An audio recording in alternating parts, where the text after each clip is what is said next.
An interesting backstory. I think it's important that everybody knows about the Wizard of Oz. A professional with decades of experience in her field. I'm a psychotherapist who works pretty much exclusively with law enforcement officers, as well as other first responders. Strong opinions and a definite point of view. What people see on the streets, this job, is not normal. Brutally honest and funny. When I get a call in the middle of the night and they've been drinking beer, they're normally crying over a relationship. When they're drinking Jack, they get on the phone and they start off with, "Hey babe." She identifies problems, probes, pokes, and makes you think. So if something happens to your family, which is truly your biggest fear, and you haven't thought about every single potential of what could go wrong, then you feel like you failed. She has her own special style. You're either part of the problem or part of the solution. Pick a side. Welcome to StephTherapy911 with Stephanie Samuels. Welcome to StephTherapy911 with Stephanie Samuels. Today I am honored to have Janice McCarthy on with me. She was on a couple months ago when I was just beginning my journey. And Janice, as always, is just more than generous with her time and taking care of law enforcement and whatever we can do to keep them healthy emotionally and what have you. So what we didn't really get into on the show before that is really important to me. I had met Janice at a conference many years ago, and her story was compelling, and not compelling because her husband had died by suicide, but truly her understanding of psychological trauma, the lack of being able to talk about it, the not being able to get help, and really what is left for the survivors.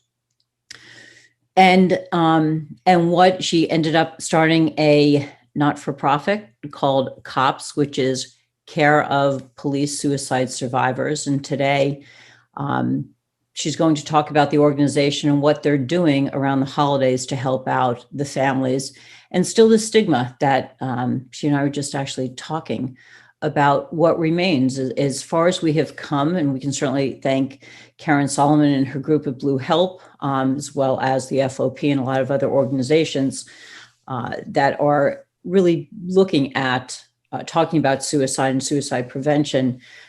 But when that doesn't occur, still what's left with the suicide survivors and the stigma centered around that. So today, and I know that we have followers, Janice, that watch us every week that are survivors of law enforcement suicide. So today is really going to ruminate with them, particularly around the holidays. So anyway, so I'm not going to do your bio. I'm going to let you do kind of all of that, because it's just, we've testified together. We've had some background, but you're just incredible on your strength, your vigilance, and your understanding that few people will ever have. So thank you, and welcome to Steph Therapy 911. Well, thank you for giving me this opportunity. You're very kind. And I'm grateful to have peers like yourself that are as dedicated to this cause as I am. I'm maybe coming at it from a different aspect, but I wish there were more people like you available to our officers, because clearly they're needed. So short of giving a bio, I will preface my remarks by saying I am a widow. My husband died in 2006 after being diagnosed with post-traumatic stress after several really traumatic incidents on the job, and a lot of obstacles put in his way to get the help that he needed. So my children and I witnessed this. And when you're in the middle of something like that, you don't always realize what it is. I often say it's like being in the eye of a hurricane, dealing or living with someone who is dealing with post-traumatic stress and all of the things that accompany that.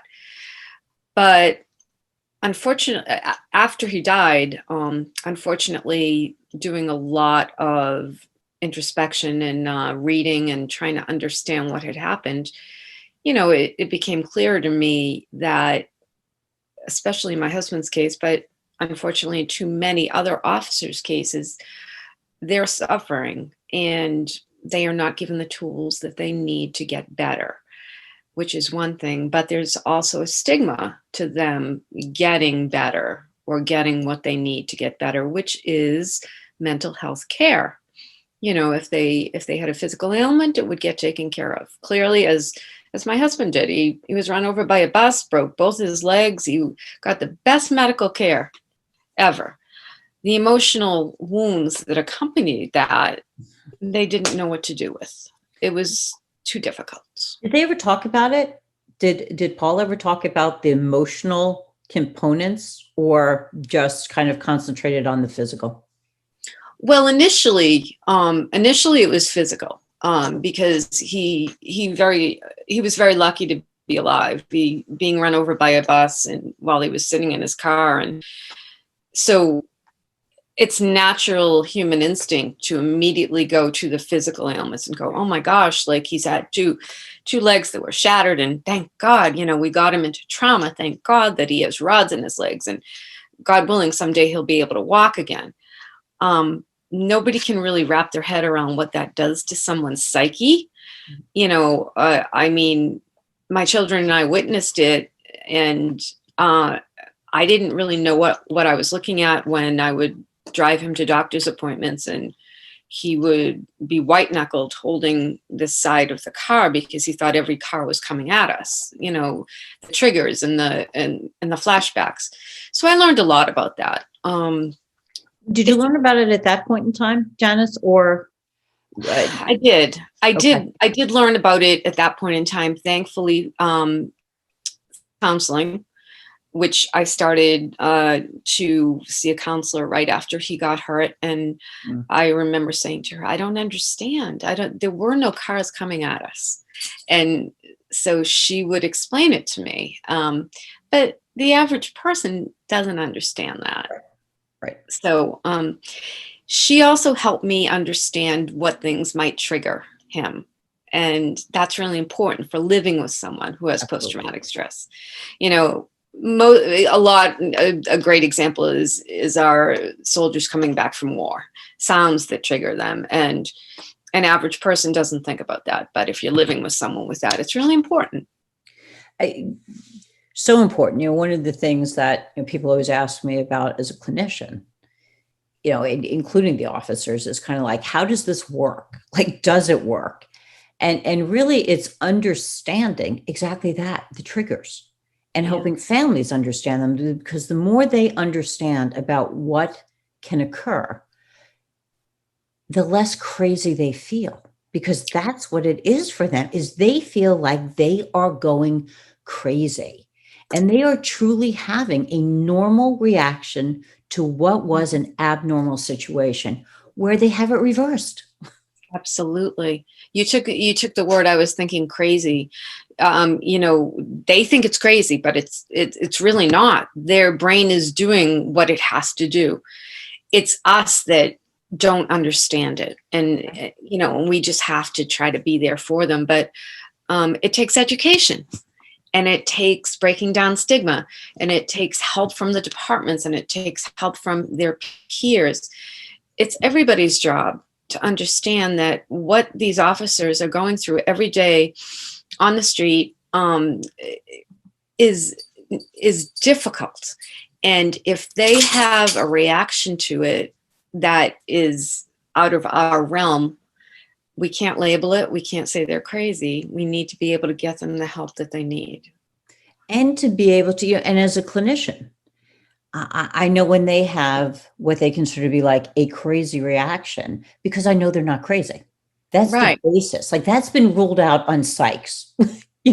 That's the really nice thing about seeing this population. I am so skewed for the fact that they're not crazy, that all really severe mental illnesses have been ruled out, that I can sit back and kind of enjoy the journey, because I know that what I'm looking at is not going to be a Yeah. severe mental illness based on anything biologically based. So with Right. that in mind, then it's my job, and it is my job to figure out what is going on with a perfectly sane, incredibly high functioning individual, that my perspective is the President of the United States can declare war, but cannot carry a concealed weapon. So that these officers have been given the ability to do something that the President of the United States, him or possibly in the future herself, have not been able to or are not able to do. So keeping that in mind, we know they're incredibly high functioning. So, and they're not crazy. So therefore, trying to figure out the trigger. And with me, I end up going back and trying to look at what they've been exposed to. Media, social media, at work, at home, incident or anniversary dates that are coming up. Because some of the things that we don't even think about is most of the time, it's not what they've had to do in the line of duty or what they have survived in the line of duty. It's what would have happened if they didn't. And now they are visited by the ghost of Christmas future. And so now it's the anniversary of your wedding anniversary. And that has triggered them because they're now looking at what it would be like for you to be without them. It's birthdays with children. It's Christmas time. It's Scrooge looking through the window and Tiny Tim's not there with the ghost of Christmas future. And it is imperative for a therapist to be culturally competent and understand this. They have come to me for help. As a spouse, you're not trained in this. You certainly become it. But the task is you're paying somebody who you believe is going to help. They need to be able to do this on a very different level. So those are some of the pieces that we hope continue to be put in place. And I know that, whether it's Copline, there's a whole group of us now, which is nice to see because we all are going to be working together because there is no ego as far as I am concerned. That I know that that Copline is putting together a nationally, actually international, because we've got Canada included now, culturally competent list of therapists that have been vetted. I know National FOP is doing this. I know Blue Help has a list as well, is to be able to really make sure that our officers and their families are going to people that get it. And, the one good thing that COVID has done is when there's a referral that's needed, Massachusetts is a big state, New Jersey is a big state, California, got some big states here, it's nice to be able to tell a caller or somebody who's in Dallas, Texas, that a nice fit for them is a therapist in Austin and they'll do telehealth. Yeah. I wish for that all the time. I do have people come to me and ask for referrals, and I have a handful, but I wish I had more. And by all means, you utilize, whether it's FOP, whether it's Copline, there's nothing that stops you from calling and just getting a damn referral saying, hey, got a friend, because that's what we're here for. We all have one mission. It's to keep law enforcement and their families as healthy as we can, psychologically and physically, for their entire career and beyond. Right. Well, that's the goal, isn't it? To get to retirement, but doesn't always happen. I really wish that it was a level playing field as far as you guys being there for them. But unfortunately, I've seen too much of the stigma for these guys being willing to reach out for the help. Absolutely. And one of the bigger concerns has always been confidentiality and it getting back to the departments. And I know when I formed Copline as the 501c3, one of the things so we haven't taken state or federal money because we wanted to make sure that we were not bound because suicidal ideations or plan or intent is not a mandatory breach. Right. So that officers can call up and talk about thoughts of suicide without actually having to keep it in and acting on it. And what we do know from all the stats on people that call hotlines is statistically they don't die by suicide. Yeah. Period. Yeah. So it's learning, and it's all of us working towards that one goal. Absolutely. Before Paul died by suicide, had you had any experience with either officers that died by suicide, friends, family, anybody that you and Paul knew, or None. no? Mm-mm. Nobody on Paul's job? Nope. Wow. Not that I'm aware of. No, nothing. But in retrospect, he did, at the end of his life, show some of the telltale signs, if you will, the ones that say, pretty soon you'll be better without, I won't be around to bother you, and all those things that people are contemplating say. And that's why I say education is really so important, because at the time I didn't really think anything of that, except that he was having.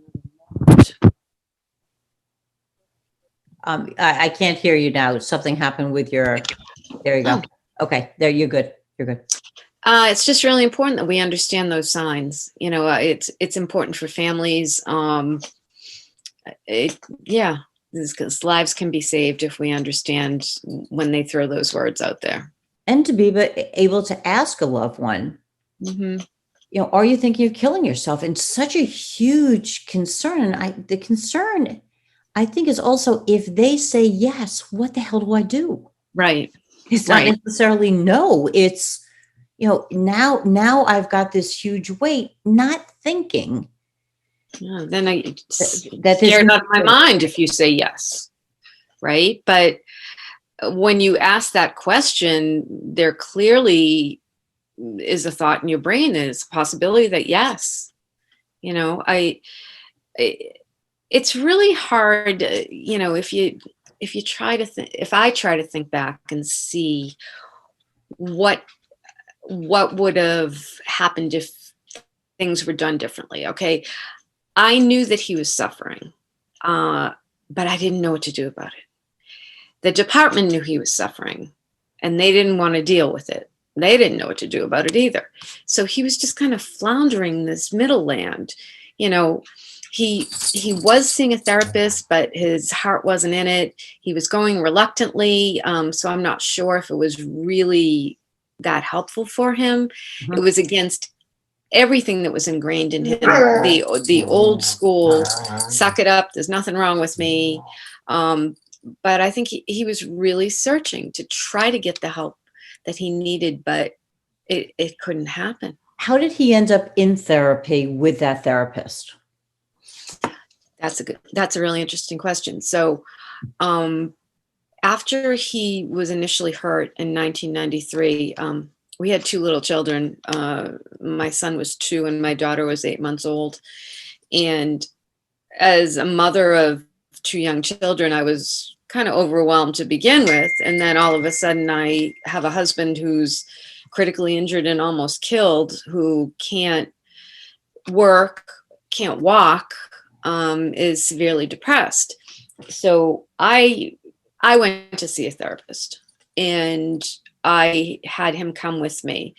And she recommended another therapist that he did see off and on. But you got to remember, this was it was 15 years ago, and we were not as progressive as we are now. Right. Not that we're progressive enough, but he went reluctantly. He went for me. He went to shut me up. And when I train, I always say to mostly the guys, I go, look, don't go to therapy because your wife is bitching at you to go to therapy. Go to therapy for you, because it is for you. It will help you. And we need a buy-in on that, Stephanie. I don't know. I've seen more of a buy-in, but if they only knew, therapy saved my life. After losing my husband and raising 3 kids. And I mean, yeah, it saved my life. I know for me, and this goes back now 21 years ago, that I had an officer, I was seeing the wife, and on his list of things he had to do was, pick up butter, get gas in car, see wife shrink, Yeah. pick up dry cleaning. And Yeah. I'm on this list of checkoffs. Yeah. And what ended up coming out of it is 21 years later, he is still in my practice. Yeah. So That's awesome. if they're on, and he watches this every week, so he knows who it is. So if that's what gets them in, but the question is, what keeps them in? And his wife did a great job, because she was like, I want to know nothing. I want to know nothing about what's going on. This is between the two of you. And she was incredible, and still is. I think I've seen the two of them in session as a combined counseling, because I suck with marriage counseling, was once. And that they have met crossing, that they would at times do just the appointments right next to each other. But otherwise, that's it. The key is what keeps you there. Because if it continued to be the checkoff list, he's done. I'm not wasting my time. I mean, and now I'm just old and nasty, because now I just have zero patience with that shit. I'm old and nasty too. So, and worse. I said to my husband the other day, I'm like, was I this nasty when you married me? He goes, you're pretty bad, but not this nasty.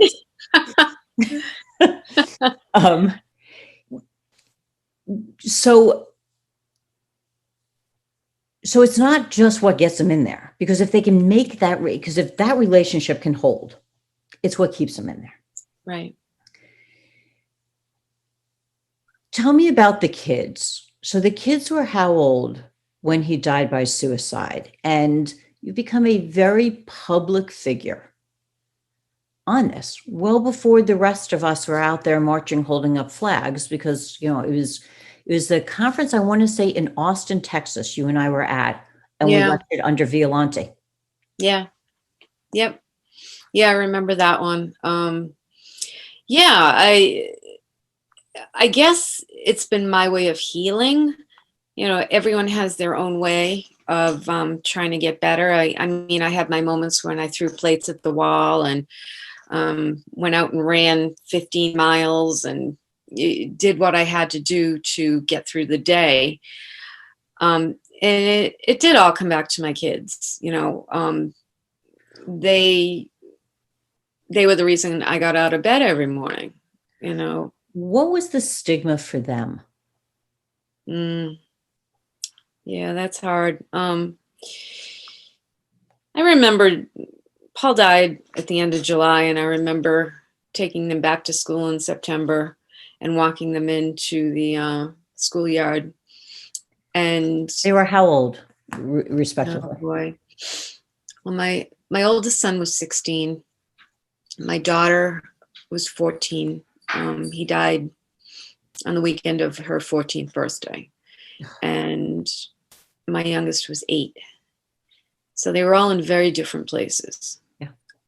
Emotionally and, growth wise. Some people with suicide don't know what to say, so they don't say anything at all. So we walked in, and some people treated us like it was just another day. The kids have all been at different places as far as how they want to present their family picture. And I've asked them all that. As time has gone on, they have been more open about it, but it's taken time. It's taken a long time, for them to deal with it. And I'm sure we'll be dealing with it for the rest of our lives. But, my daughter just recently got married, and that was really difficult. We remembered him in many ways at the wedding, but, she still walked down the aisle by herself.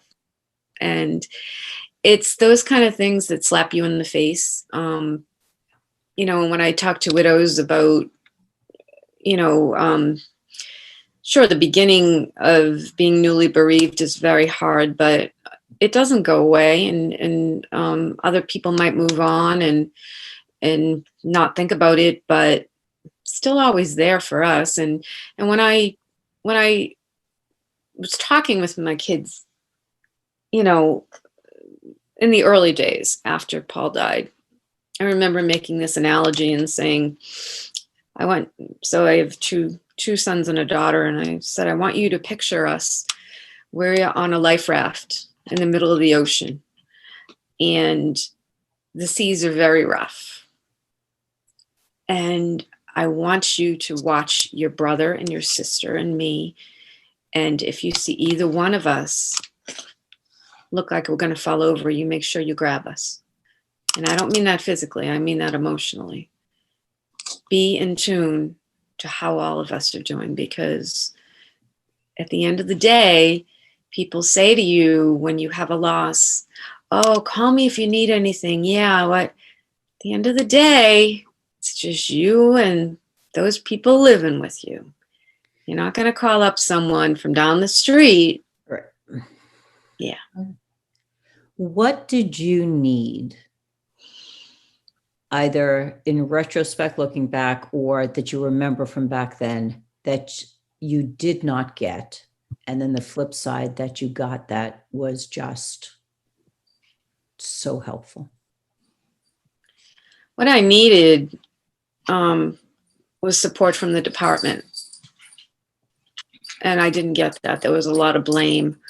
And this is not unusual for widows. I hear it all the time. Whether it was said outwardly or just by actions blamed. You know, the officer or the major that he worked for, I knew very well, and just didn't even attend the funeral, but went afterwards and wouldn't speak to me. So that hurts beyond comprehension. It's not a time to blame. So that, I'm not going to lie, that hurts to this day. Do they The things still that have nothing to do with you, particularly after? I mean, you've become you're a force to be reckoned with.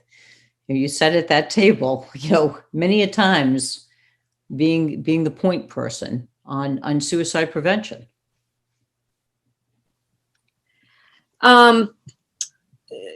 They really, no, to answer your question, no, they've never really reached out. But there have been times that I have interacted with them, because I've done a lot of training. I've done a lot of conferences, and I'll never forget one that I did down on Cape Cod, probably about 7 or 8 years ago now. And I didn't know exactly who the audience was going to be, which is mistake number one. But I get there and I realize that in the audience is the colonel of the state police, who in my training, I'm a little bit judgmental about, or a little bit critical of, because I really think that they drop the ball a lot of the time. And something about really going through a trauma like this really makes you find your inner force. And I remember calling up my daughter and saying, oh my gosh, the colonel's here. Like, what do I do? And I go, and she's like, what do you think you do? I go, I just train the way I would normally train and say what I have to say. If anything, it was more important to say it to that audience than anybody else. So I know you might find it hard to believe, but I was always kind of a shrinking violet. I really never said too much. And I think this has made me find my voice. I always really envied people who worked at something that they were so passionate about that they didn't consider it a job.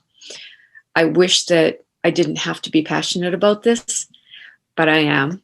It's not my chosen career, but I know it does help people. I know it does save lives. I've had people say that to me, and I don't take that lightly. It also can be It also can be draining. It can be taxing. Talking about this, it's not the sexy subject everyone wants to talk about, but it's a very necessary subject. And I feel it every day when I see my children. I felt it on my daughter's wedding day. I feel it today, which was our 35th wedding anniversary. And I woke up this morning and I got a text message from one of my best friends, and she said, she texts me every year. And I can't help but think about that day 35 years ago when I thought today when I was sitting here, I'm like, wow, if someone told me fast forward 35 years, this is what you'd be doing. No. What did anybody do right? You know what people did right when, and I use this not only with suicide loss, but with any kind of loss. If you are trying to help someone, this is kind of a generic piece of advice I've learned. Don't go to them and say, what do you need? What can I do for you? Because you are putting more on them. You know what you do? You look and you go, you know what? Her lawn needs to be mowed. Yep. You just go mow the lawn. It's as simple as that. So what you bring up is so important because it really has to do with communication and blaming the victim. So when you have officers that are out on injury for whatever reason, psych or otherwise, and you call them and now we've got texting, you text them and they don't respond. The person reaching out is like, screw them. Mm. They can go to hell. Yeah. Whereas they don't realize you're putting more of a burden on them. Right. Whereas the appropriate thing, and I task myself with this, I try, and whatever I'm going to tell somebody else they should do, I really do try and do myself, is I will reach out and I will say, I'm thinking of you. Let me know if you need anything. If I don't hear from you, I will check back in a few days. It's my responsibility to check up on them, not theirs to get back to me. And then what happens a lot of times is the guys go back to work and they come back and they've got all these people angry at them because they're like, screw him. I called him 5 times. He didn't call me back. What are you doing? That's the last thing you need, is another thing to do. Just, Exactly. You know what? Even if they don't need it, I remember people would just like stop by with soup. I'm like, Yeah. I could have hated the soup. It didn't matter. Exactly. It was just that they thought enough. They didn't put any tasks on my plate. Yeah. And they said, I'm just going, this soup is my thought and love for you. Yeah. Just, and what you said about mowing the lawn. I mean, I've dealt with widows where that is. I mean, where their spouses have done things like that, pulling a pool cover. Yeah. Getting a pool ready for kids or what have you over the summer, stuff that people just don't think about. And a lot of times money's tight. They have no idea what's going to go on financially. So those components are so important. I mean, and how many law enforcement officers own lawn care companies and other things like that. So just using your own to be able to mobilize for those things. I remember I was flying, I had been upgraded and I was sitting next to a guy who's the size of my armoire. And I was like, so it turned out he was a football player, which I didn't even realize that they were flying commercial. I was like, so, because I'm young and I'm thinking to myself, oh, this is kind of cool. I'm like, so do you get to, the most important question, do you get to keep your own frequent flyer miles? Hence they don't fly in a private jet? Yeah, no, this guy's he's flying commercial with me. And he said to me, he goes, we do. He said, but at the end of the season, he goes, the last thing I want to do is get on a plane. He goes, we're on Continental at the time. He said, if Continental wants to do me a favor, they should paint my house. That's great. But it reminds me of like, just do the lawn. Yeah. Like we don't need a big ticket item. Because it's staring you in the face every day. And it's a reminder that Paul would have mowed the lawn. Yeah. Right. And damn, if I can't get the lawnmower started, can someone just do my lawn? right? Or leaving it to the kids that are already grieving, thinking about loss. And now you've got 2 boys. I'm sure that your oldest son all of a sudden feels like he's got to step up. He's going to be, he's going to replace his dad for you and for the family. Yeah. And that's unspoken. That is very much unspoken. And, and I'm sure he's thinking, I've got to do the lawn now. Like how do you allow kids to still remain kids? Right. Because well, not only that, but how can they possibly process their grief if they're just constantly doing things that they not used to do? And it's just too much. It's too much it's too much for anybody, but it's especially too much for kids. So I know that, when officers die in the line of duty, that they've got kids camps and those things. And I know that they're now looking at that offshoot to be able to do something very, very similar to that for families of officers that die by suicide, which is wonderful.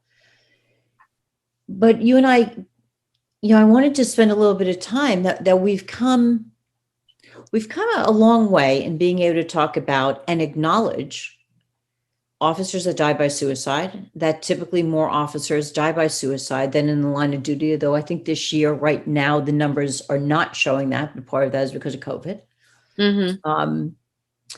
So when we look at this and we say, okay, we're able to talk about it. We're able to talk about suicide prevention. We're able to talk about resiliency, all these lovely buzzwords. But once the person dies by suicide, crickets. How far have we come with reducing the stigma for the families of survivors? I really want you to address that. Well, I can go back to 2006 where there were no organizations really. There was Badge of Life, which has gone through upheaval, and that was really the only organization that was in any way supporting families.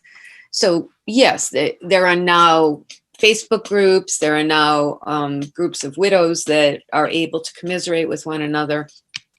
I didn't have any of that, unfortunately.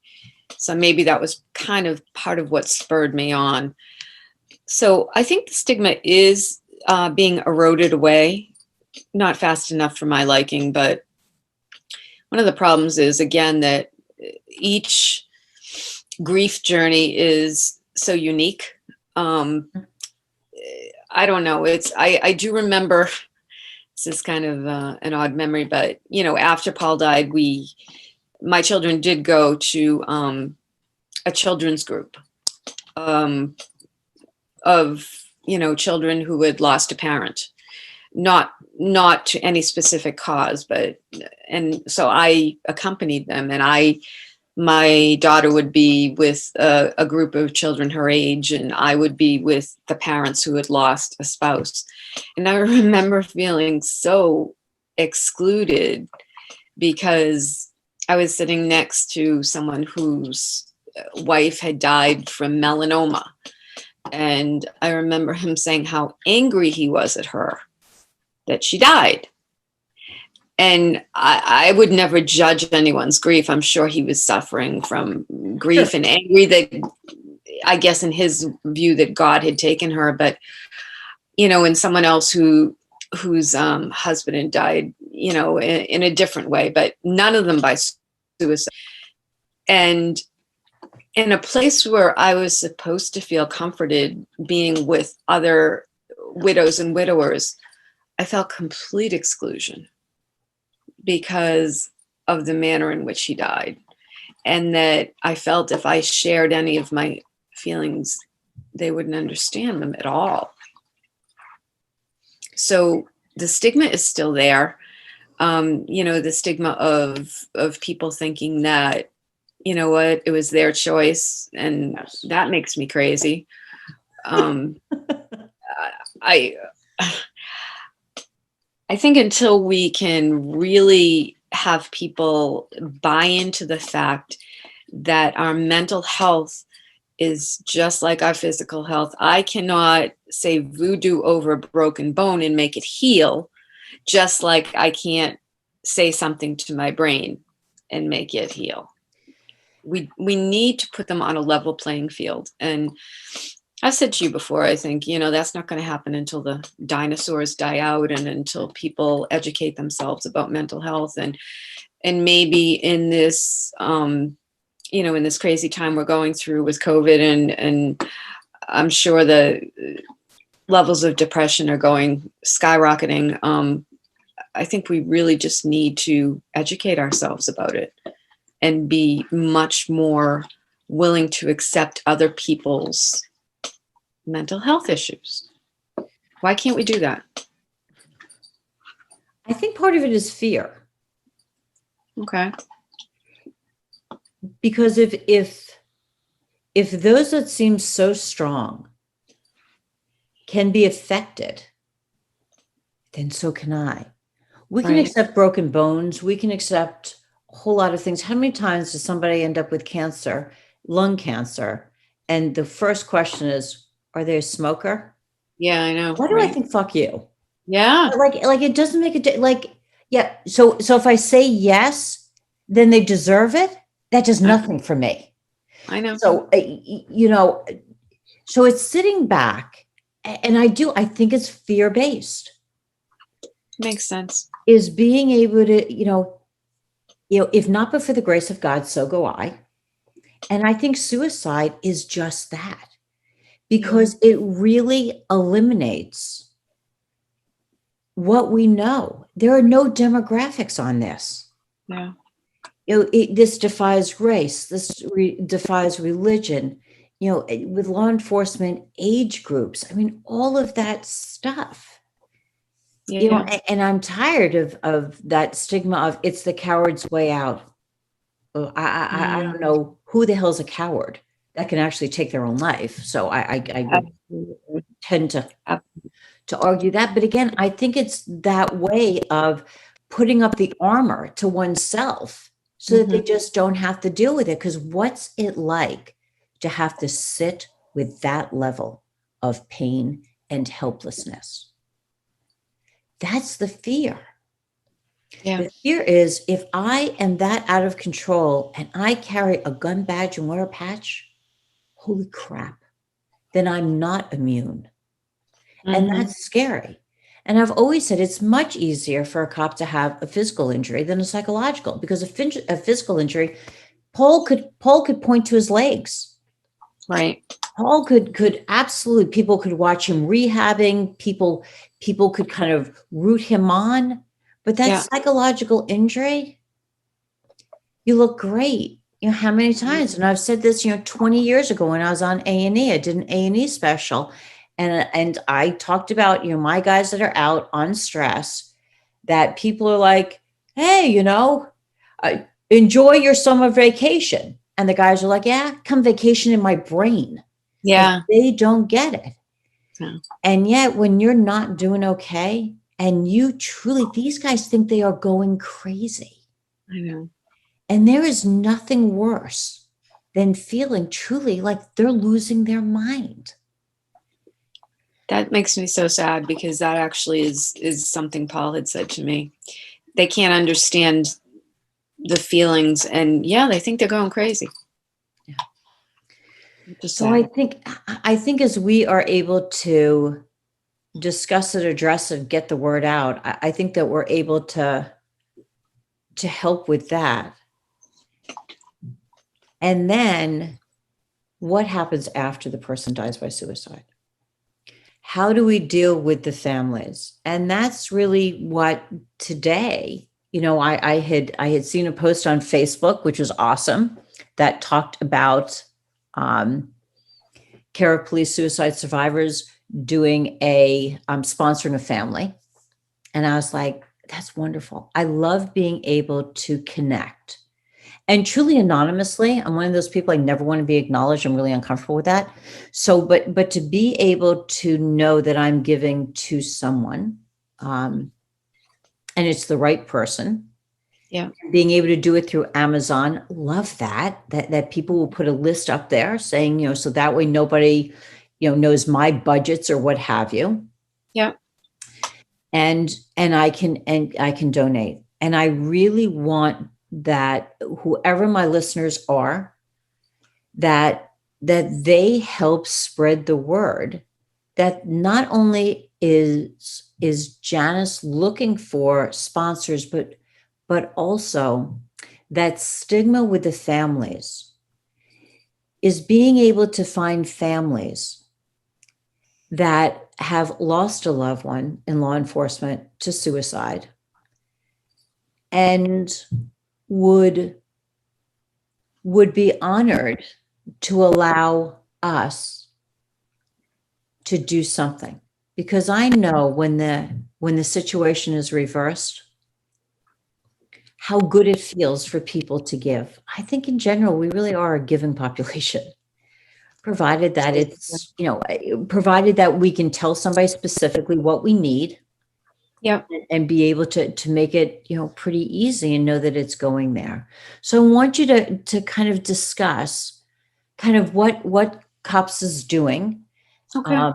And Sure. and really kind of what your wish list is of every one of our listeners to be able to get the word out there, and what you need from all of us, because I'm here for you.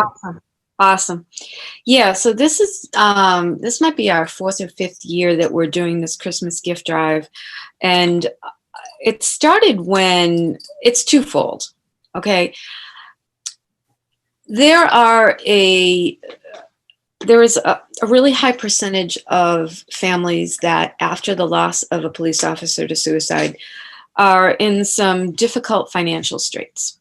A lot of that is because of the manner of death. The pension doesn't always pay out. Life insurance doesn't always pay out.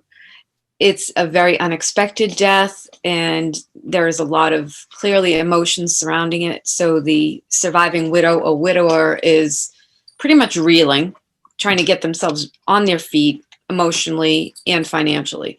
So there's a financial component. And I started thinking about, especially at Christmas time, how difficult it was for my children emotionally. I remember going to put up the Christmas tree, and 2 of my kids didn't want to do it, and one of them did. And then we started unpacking the ornaments and finding one from Dad, and everyone ended up in tears. And holidays are emotional at the best of times. But if you are struggling with a recent loss of a parent and you have young children, it's just unimaginable. So I started thinking about the two prongs of it, if you will. The families that are struggling financially. So in years past, they would have been able to provide a Christmas for their children.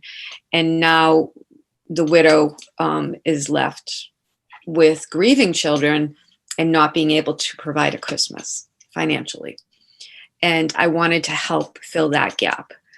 And the other aspect are the families that maybe they can provide financially, but they're feeling the exclusion. They're feeling, the grief, and they just need someone to support them emotionally. And so what we do in that aspect is typically put together a gift basket, if you will. Might have a grocery gift card, a candle, something for the parent. Because I know, and as a parent, your children's needs always come first. But when you are dealing with the aftermath of a suicide and taking care of children, you get pretty worn down. And just a simple gesture like that goes a long way. So we have the part where you can actually sign on to our website. It's COPSS.info, COPSS.info, and you can go to the Christmas gift drive page, and you can sign up to be a sponsor, and we would assign you a child, and they go on to Amazon and they create a wish list, and you can see their wish list and purchase an item, and it gets sent directly to them, which is a real feel good thing. The other way you can help is to go on and make a donation to fund these baskets that we send to the widows and the families. Again, it's a feel good thing, and it really goes a long way in helping these families know that we're thinking of them at this time of year. And this is all on your website? All on my website, COPSS.info. Okay, again, COPSS.info at anything, or it's just you're just COPSS.info, and then you will see a tab for Christmas gift drive. Click on that, and you can fill in the form to be a sponsor, or you can make a donation. Because that's really, really important. And there's some information up there about families that we have helped out in the past, and it's still, I don't know, every mom especially, something about Christmas and children, and heartbreaking to think that not only would they wake up without their dad or their mom, but wake up to a Christmas that doesn't exist.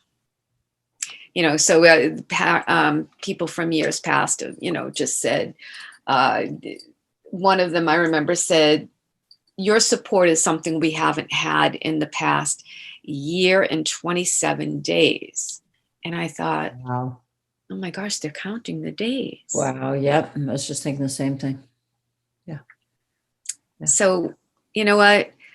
One of the things that I would always say to my kids is kind gestures and kind words are never wasted. If you can make a difference in the life, especially of a child who's suffering from such a traumatic loss, yeah, that's what I do. So are your kids involved in your organization? Yep. My kids are involved, especially in the technical part, because I can barely turn my laptop on. I called my son up and I said, you have to help me make an Excel spreadsheet. I got to do this. I don't know how to do that. They helped me. We put the new website together. My daughter, the other fundraising thing we do in May is we give out 2 scholarships to surviving children graduating high school. And so that's actually very emotional, because we sit together as a family and we read the essays that these children write about the parent that they lost. And, my kids can see a lot of it in them. So as difficult as it can be, it also provides a sense of community. And when we did distribute one of the scholarships this past year, and it actually was a girl somewhat local to us. So my daughter and I drove and met her, and that was just so sweet. It was just a connection. And I would assume that it's a connection on a very different level. Different level that nobody can really understand, because nobody's walked that mile in your shoes except somebody that has gone through that type of loss. Yes, so true. The kids, anybody go into the field of psychology? Anybody go into law enforcement? No. Did your daughter marry anybody in the fields? No, my daughter actually is, she was a biology major, but she's getting her PhD in public health. So she's working in a lab on cancer research. Marvelous. My son and my oldest lives in Chicago, and he's working for a startup company with website design. And my youngest is a plastics engineer. And your now son-in-law? My now son-in-law is a student in Boston in business. So, yeah. So you know what? I'm very blessed. I'm very lucky. And I have my dog Bailey here, who is rummaging through the trash, if you can hear her. She has been my salvation during COVID, and she's just she's a love, you know. Everyone has to find their feel good point. And I think that's one of the things to kind of circle back, that law enforcement, we don't allow them to let themselves down, let their guard down, and just be. It always seems like they're in constant motion, hypervigilance, and that takes a toll on you. I know personally, I wasn't a law enforcement officer, but you know, for these past 14, 15 years, it's calming down now. But if you constantly feel like you have to be in motion and taking care of someone, and that wears you down. So although you are incredibly humble, you have raised 3 great kids. What did you do right? And I don't want to hear, I don't want to hear it. This isn't luck. This goes beyond luck. So after Paul's death, when you are in the middle of that ocean on a life raft, and you want to make sure that everybody's going to figure out who potentially is going to fall off, how did you find shore with all of them? Food, shelter, and not just survive. How did you guys thrive? We've got an audience. Like I said, some of them dealing with a recent loss. How do you do it? One day at a time. Don't get overwhelmed by the big picture. Get up every day. Love your children. Listen to your children. And take care of yourself. If I didn't take care of myself, I wouldn't have been able to be there. Yeah, there were days that sucked and days that I would want to do things differently, but I took care of myself physically, and that took care of me emotionally. I ran. I took time for myself. That is not selfish. And because it's self-preserving. There's a very big difference. You know, people talk about being selfish. That is called self-preserving, and one has to be self-preserving. Yeah. Because otherwise you go down the rabbit hole of bad coping mechanisms, and that doesn't do anybody any good. Right. So, you know, sure, there were bumps in the road. There were a lot of bumps in the road, but if you handle it one day at a time, and you always, always, always let your children know that you love them and you will always be there for them. I remember so many times, because they woke up one day and their father was gone. My youngest son especially would be afraid if I went out and I didn't come home on time. Or a big thing was he thought I was mad at him. Mommy, you mad at me? You mad at me? Because he thought his dad was mad at him. And I remember having to come to this mantra and saying, I can be mad at you and still love you. And I do. I will always love you. That's a hard distinction for an 8-year-old to grasp, when he thought his dad left because he was mad that he left his toys on the floor. Did the kids end up in therapy? Yes, my youngest son had a great therapist. He was actually the most proactive, and he would. He still is in therapy, and he's really, really in touch with his emotions, and I'm really happy about that. And I remember, I don't know if I told you this story, but when he was the most vocal as far as showing his emotions, and he would just sit on the couch with me and cry many times and just say, Mommy, I miss Daddy. I miss Daddy. And as his mother, it was gut-wrenching. I didn't know what to say to him, sobbing, right? I mean, we're talking, he won't hear this, but this was he's 23 now, up until a couple of years ago, right? Just sit and cry. And I remember asking his counselor, I don't know what to say to him when he says this to me. What do I do? She was so wise, Steph. She looked at me and she said, tell him he has a right to cry. Because he thought he was going crazy. And I'll never forget looking in his eyes and saying, Chris, you have a right to cry. What happened to you really sucks. Yeah. And it's like his eyes opened up, and he didn't stop crying, but it's almost like, he's like, I'm not crazy. I'm not crazy. This really does suck. And giving someone the permission Absolutely. to show their emotion is so powerful. Yep. You know, so really proud of that. Yeah, they're all in different paths in their journey of healing. And as you know, it's not linear.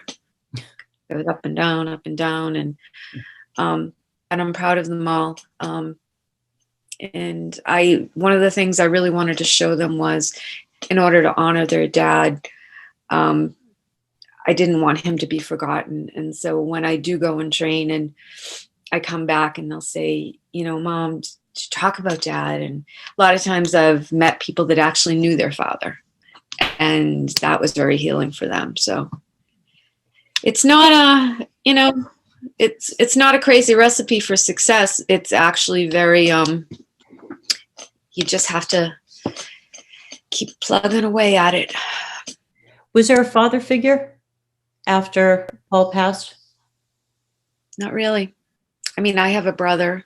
I never remarried. I just kind of burrowed myself in and took care of them. Okay. Is there anything that I haven't covered that you would want to address? No, and again, I really appreciate the opportunity to come on with you and talk about this, and especially, mention the Christmas gift drive. And I really want to reiterate your point about trying to reach out to families that might be reluctant to ask for help. And again, it's not necessarily because of financial need, but I really think it's important that these children get, the emotional support and the remembrance. It's a remembrance thing. So anybody out there who knows of a family, message me or go onto my website. You can email me and just nominate them, and I'll reach out to them. And, you don't have to tell your name, but it's, I think, and it's I'll offer important the that same thing if they want to do it through Steph Therapy 911 with Stephanie Samuels on Facebook or whatever, and I'll get it to Janice, just, Yep. for whatever reason, but I will make sure that goes through. And something that you said, actually, something else just came up for me with that, is that sense of, even if families don't, financially need, there's another part of that, which is I think it's so important for survivors to know that there are others that are out there that want to be part of their life, that it has nothing to do with the finances. But as you said, when Paul died, there's really nobody. You're walking this path alone. Is how wonderful is it to know that there are people out there, organizations and individuals that get it and want to be there for support. Mm-hmm. And it's not about the money. It's not about that you don't necessarily need the gift for the kids or for you or whatever, but to know that there are others that are sharing this with you. I think that's even more important. I agree. So thank you. Thank you so much for coming on, for founding COPSS, for being able to take care of families, for bringing awareness, for honestly being the voice for what's been 14 years, almost 15 years, 14 and a half years at this point, and for making far more of an impact than you'll ever know. Like I said, when I met you, I had already kind of become a little bitter about listening to people talk, and just, it's kind of like same shit, different, Right.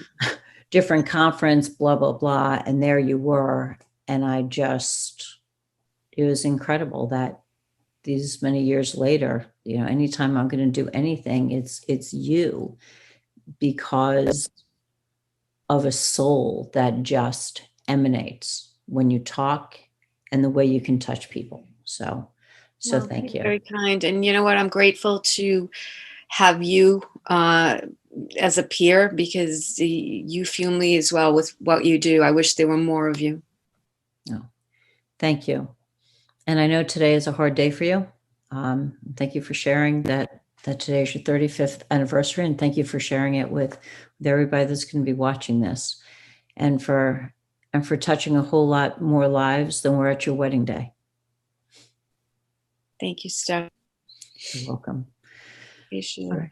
Absolutely. And next week on Steph Therapy 911 with Stephanie Samuels, we've got an officer by the name of Nicholas Doherty from Texas, actually, who deals with a financial company to help officers, because so often, particularly this time of year, is so stressful, be able to help them with their finances and being able to deal with some of the impulse control, the issues. And a lot of times, actually, the underlying component of that is a lot of post-traumatic stress stuff where see it, want it, have to have it because they really don't think that they're going to live long enough to enjoy pensions or what have you. So I'm excited about having Nick on the show next week before the holidays and to set the new year right. So take care. And I look forward to seeing everybody next week.